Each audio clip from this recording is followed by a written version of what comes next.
minu laps on juba 8-aastane. Ta oskab ise mu arvutit kasutada, ta leiab selliseid pilte, mida välja printida, oskab nendest screenshot'e teha ja need printerisse saata. Ja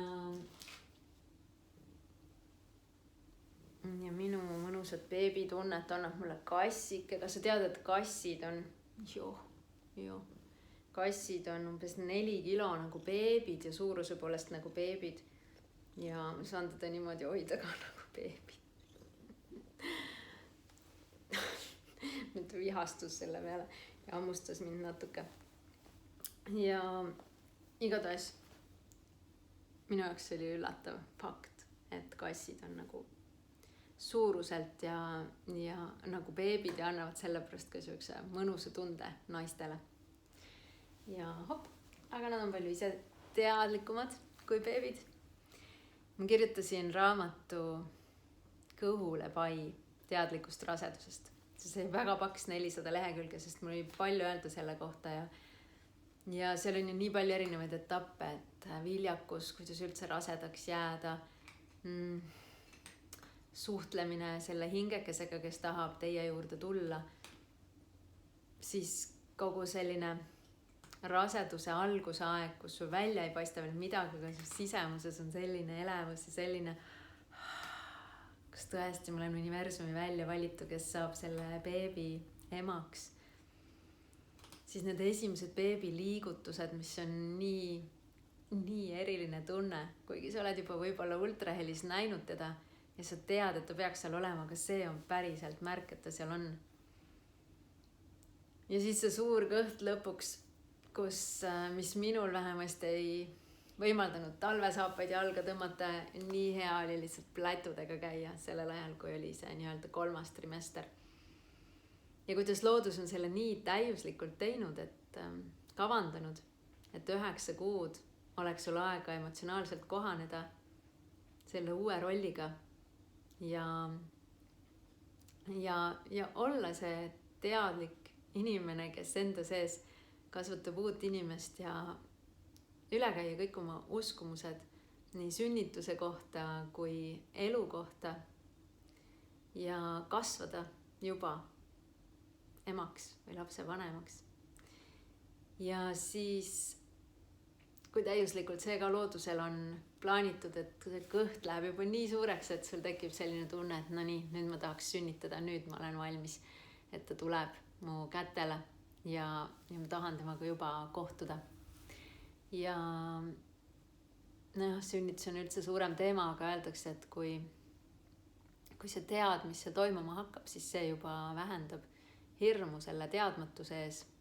Ja sünnitus on tõepoolest üks väheseid asju, mis ka tänapäeva naised peavad tegema üsna ürgselt läbi, et muidu me saame kõik nii lihtsalt, isegi piiks ja nagu istmesoojendus ja Wolt on ukse taga toiduga ja kõik on nii lihtne, lihtsalt soe vesi tuleb kraanist, me ei pea midagi pingutama. Et siis sünnitus on see, kus läheb vaja kõiki meie ürgseid teadmisi, oskusi ja lõdvestumise oskust, lubamise oskust, nagu juhtuda lubamise julgust, kontrolli lahti laskmist. Kõik sellised asjad, millega tänapäeva naised ka ei ole nii harjunud, sest me tahame kontrollida ja juhtida asju. Et see on selline usalduse eksam põhimõtteliselt. Ja muidugi praegusel ajal on see ka intensiivne, et ma ei tea, keda lubatakse sünnitusele täpselt kaasa, et see emotsionaalne toetus on hästi oluline ja et su ümber ei oleks erevalgus ja maskides inimesed, vaid sa näeksid kõigi näoilmeid ja sina saaksid näidata oma näoilmeid ja valgus oleks hubane ja see koht oleks sinu jaoks turvaline, kus sa ennast emotsionaalselt turvaliselt tunned. Ja siis pärast, kui see beebi on sündinud, on ka hästi suur valdkond või ala. Ja minu jaoks see oli päris raske aeg, sest kuidagi esimesed 2 nädalat ma ei jõudnud minu meelest peaaegu üldse duši alla. Mitte mingit oma aega enam ei ole. Ma armastan väga palju oma aega, nagu tundide viisi. aga see oli nii, et minutitki ei olnud. Polnud aega hambaidki pesta. Kogu aeg oled teenistuses. Aga see on nii hea kool, kuidas olla teenistuses ja lihtsalt anda. Ja eks see kooli koht ole ka see, et kuidas ennast toita või lubada ennast toita ja lubada ennast aidata ka tänapäeva naistele. Selline vaimne, praktiline harjutus. Ja siis kõik see beebiuni, beebiriided, beebimähkimine, beebiravimid, et mida valida, mida võtta, mida jätta ja need teooriad kui erinevad, kas või juba une teemal. Lugesin mitu raamatut läbi ja pidin selle järgi ikkagi ise otsustama. Nagu mu üks 3 lapse emast sõbranna ütles, et aga mõtle, mida sa teeksid siis, kui sa oleks üksikul saarel. Ja siis mul on, ma ei tea, et ma praegu ka ei tea, mida teha, et ma olen lihtsalt nii segaduses.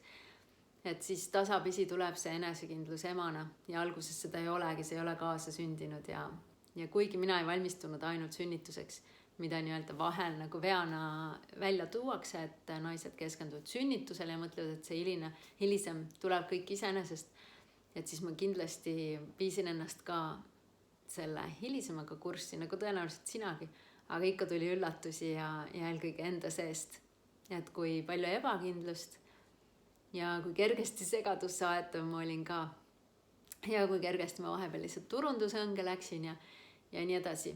Oli pärast hea muheleda enda üle.